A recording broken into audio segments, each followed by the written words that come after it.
Hello dear students, welcome to E-Patashala. I am Dr. Amuda, working as Assistant Professor in Avinashlingam School of Management Technology, Avinashlingam Institute for Home Science and Higher Education for Women, Coimbatore. Today, I am going to brief you about women and livelihood. Livelihood for women is not a new issue. It is about issues women have been mobilizing around for decades for land, water, forest, indigenous people's rights, climate change and displacement. However, there is a pressing need to focus on livelihood as a right in the context of deepening crisis of capitalism and its impact on livelihood related rights for women around the world. Viewing the different aspects as a part of a greater issue and addressing them in more holistic way has tremendous power. Women contribute to 65 to 70% of the labor in agriculture. Most of them are illiterate and unable to attend formal training course, leaving their domestic responsibilities. Rural women trial in adapting new technologies and in taking advantage of modern scientific and information technologies. Furthermore, introduction of any new program for promoting livelihood will further add to their burden, as they are already suffering from drudgery, ill healthness, suppression in the society. Therefore, women empowerment should be an important and integral component of the sustainable livelihood. Now, we can look into the definition of livelihood. A person's livelihood refers to their means of securing the basic necessities for food, water, shelter, and clothing of life. Livelihood is defined as a set of activities involving securing water, food, fodder, medicine, shelter, clothing, and the capacity to acquire above necessities, working either individually or as a group by using endowments, both human and material, for meeting the requirements of the self and her household on sustainable basis with dignity. The activities are usually carried out repeatedly. For instance, a fisherman's livelihood depends on the availability and accessibility of fish. We can look into sustainable livelihood. Now we can see what is sustainable livelihood. The concept of sustainable livelihood is attempt to go beyond the conventional definitions and approaches to the poverty eradication. These had been found to be too narrow because they focused only on certain aspects or manifestation of poverty, such as low income, or did not consider other vital aspects of poverty, such as vulnerability and social exclusion. It is now recognized that more attention must be paid to various factors and processes which either constrain or enhance poor people's ability to make a living in an economically, ecologically, and socially sustainable manner. The sustainable livelihood concept offers a more coherent and integrated approach to poverty. The sustainable livelihoods idea was first introduced by the Bertland Commission on Environment and Development and 1992 United Nations Conference on Environment and Development expanded the concept, advocating for the achievement of sustainable livelihood as a broad goal for the poverty eradication. So now we can look into the routine task of a rural woman. For the rural women, the day starts early in the morning with the responsibilities of fetching water, fodder, fuel, and cooking food. She takes care of the children and members of the family, their health, orientation, and education, and attends to various income generation activities. She manages all the household matters, looks after the family assets, livestock, handles the purchase and finance works for almost 14 to 16 hours and is the last to sleep at night. Still, when you ask her children what their mother does, most of them instantly reply nothing.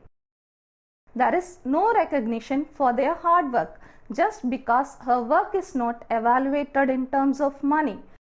She often falls sick but doesn't complain, and this goes unnoticed by others in the family as they continue to work as usual for the sake of the family. She manages the family very efficiently with meager means but is still treated as illiterate. Women are ignored in matters which are of concern to them as well. As a result, today women are the worst sufferers in the society due to drudgery, ill healthness, illiteracy, deprivation and humiliation. Backwardness of women is a sign of poverty, and women are the worst sufferers during the period of scarcity and calamity. No wonders India hosts over 1/3 of the poor in the world, as lack of empowerment of women is a significant cause of poverty. With this background, BAIF had mandate to ensure women empowerment in the development programs and thereby strives to create a conducive atmosphere for their effective participation. This strategy for women empowerment program is addressed through drudgery reduction, gender sensitization among other sections of the community, capacity building to enhance their efficiency and to contribute economic development and ensure equality and status in the society. So next we can discuss about BAIF Institute for Sustainable Livelihood and Development. So this is one of the service organization which concerns for the welfare of the women. So promotion of WAVLI was the entry point for the women empowerment in Vansda. Traditionally, women have engaged themselves in vegetable cultivation in their backyards, and men have never staked their claims over these earnings.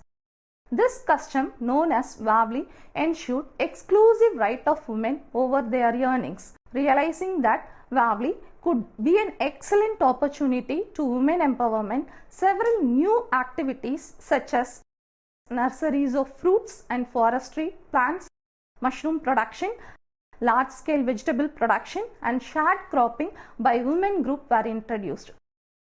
WAVLI attracted a large number of women, and men also extended their cooperation.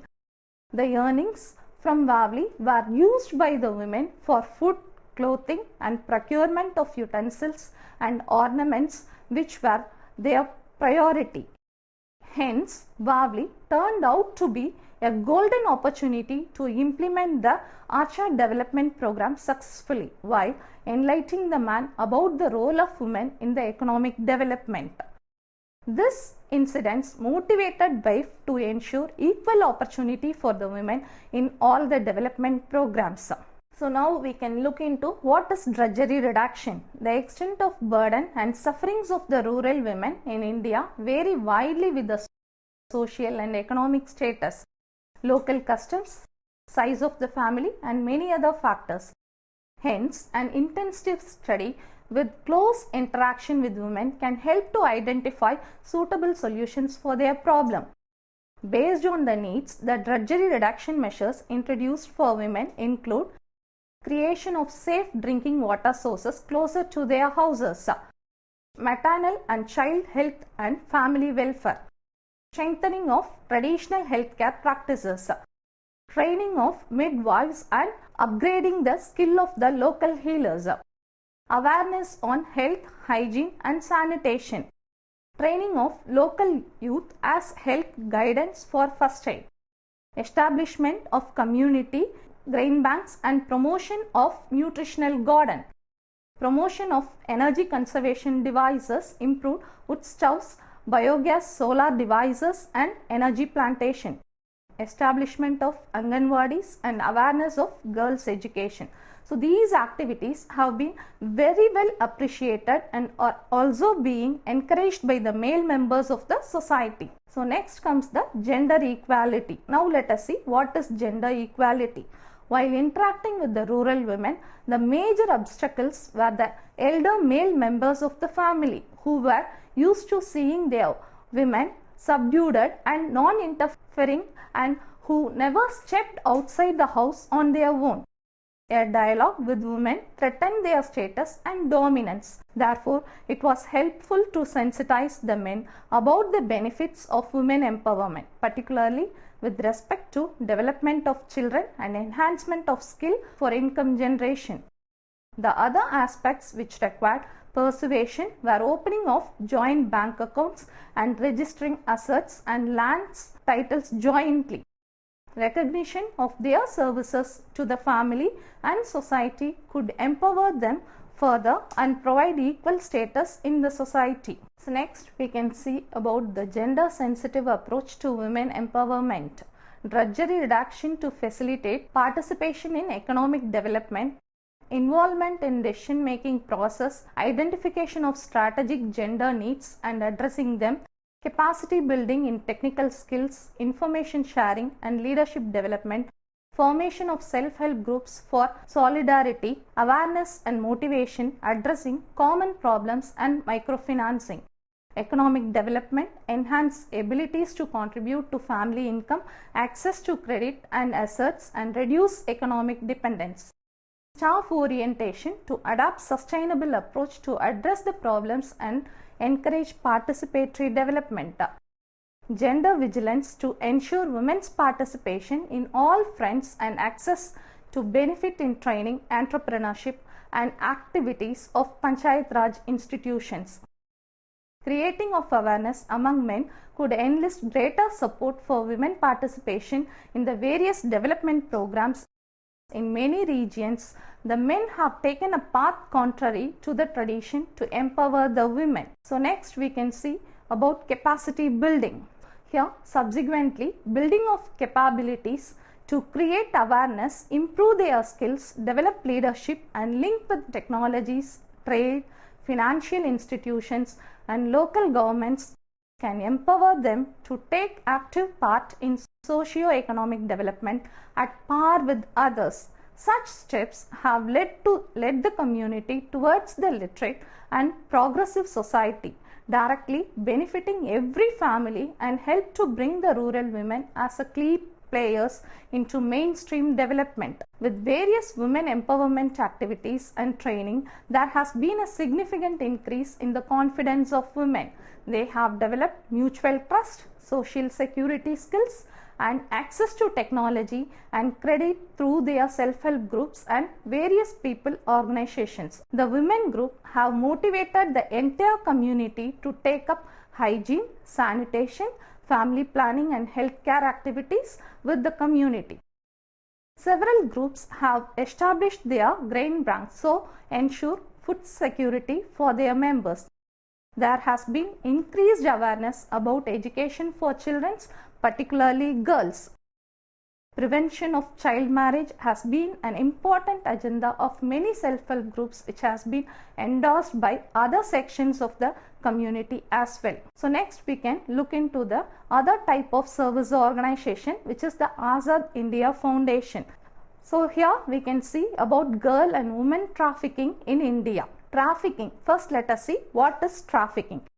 Trafficking is defined as a trade in something that should not be traded in for various social, economic or political reasons. Thus, we have terms like drug trafficking, armed trafficking and human trafficking. The concept of human trafficking refers to the criminal practice of exploiting human beings by treating them like commodities for profit.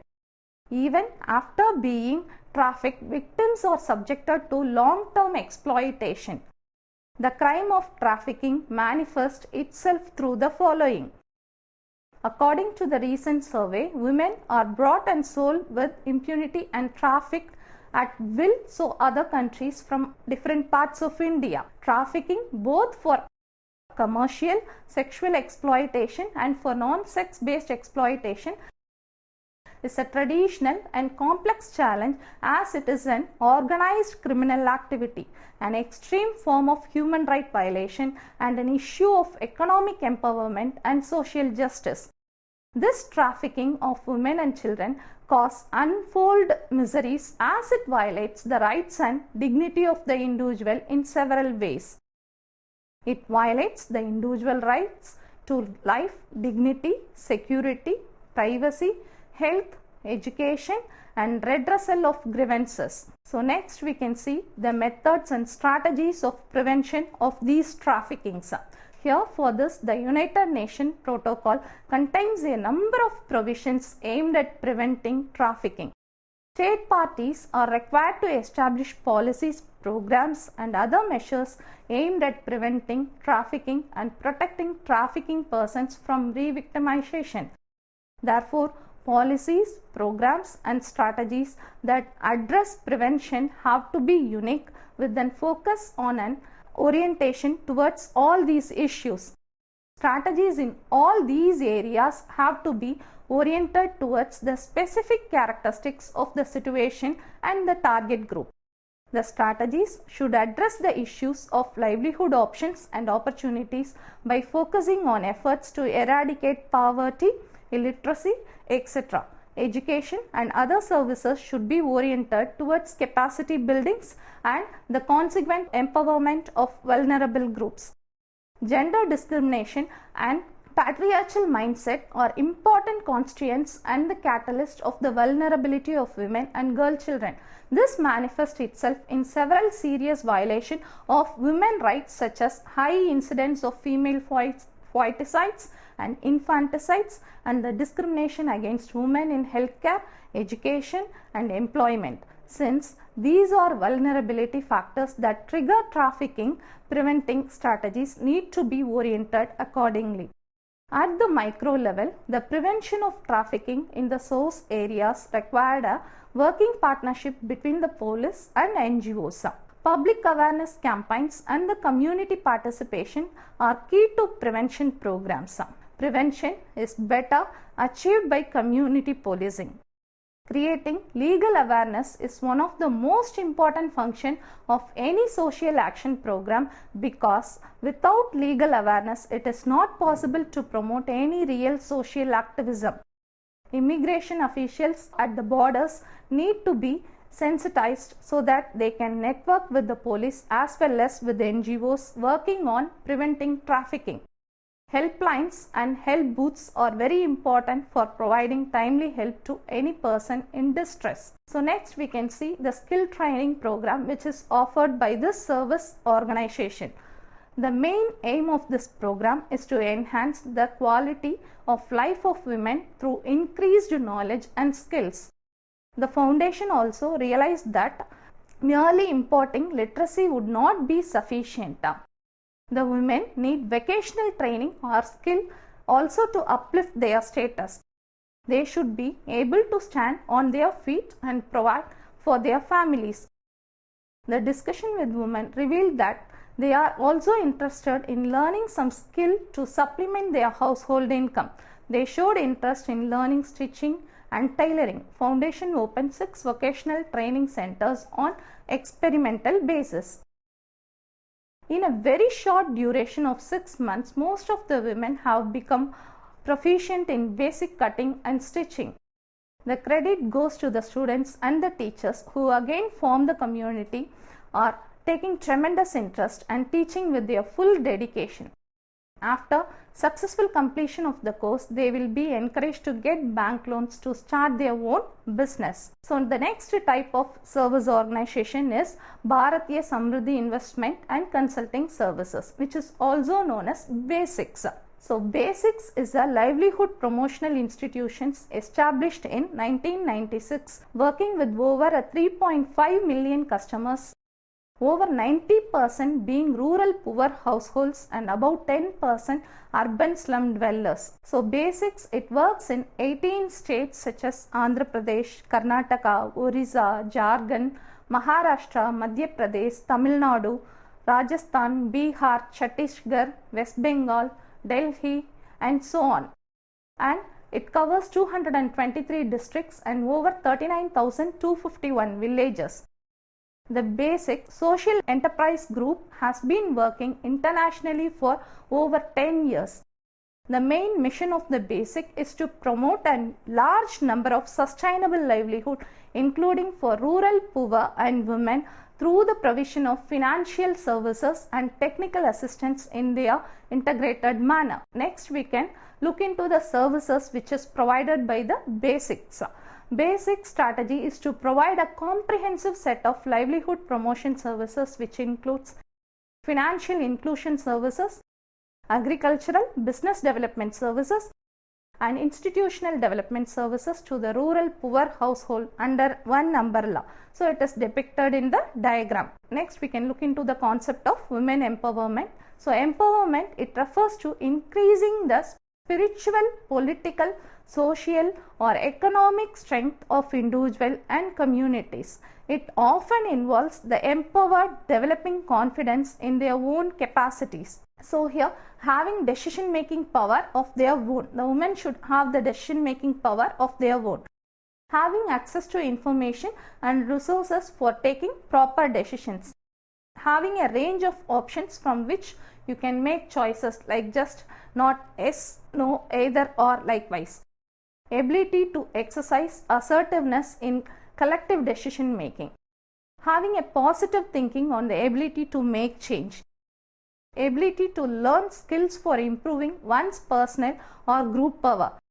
Ability to change others' perception by democratic means. Involving in growth process and changes that is never ending and self-initiated. Increasing one's positive self-image and overcoming stigma. So all these are said to be the women empowerment.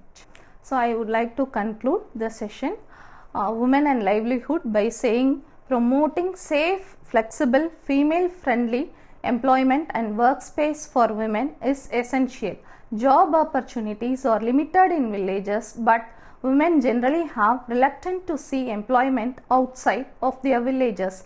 Finding ways to make work and married life with children more compatible should be an important policy priority. NGOs and the government must work with the employers to create job opportunity for women's needs. Providing transportation for women from the villages to work will ease women concerns for their safety. Flexible hours or part-time work that suits women responsibility at home will encourage more women to participate in the workforce. Women economic empowerment not only depend on the availability of the jobs but also on ensuring protective working environment. Hence, NGOs and government should work with the private and public sector to improve working condition and the treatment of female workers and workers in general. So I would like to conclude with this quotes. Livelihood is every human right. This concept is in our heart. It is a culture, it is a land, and it is the environment. It is the basic of our human existence. Thank you.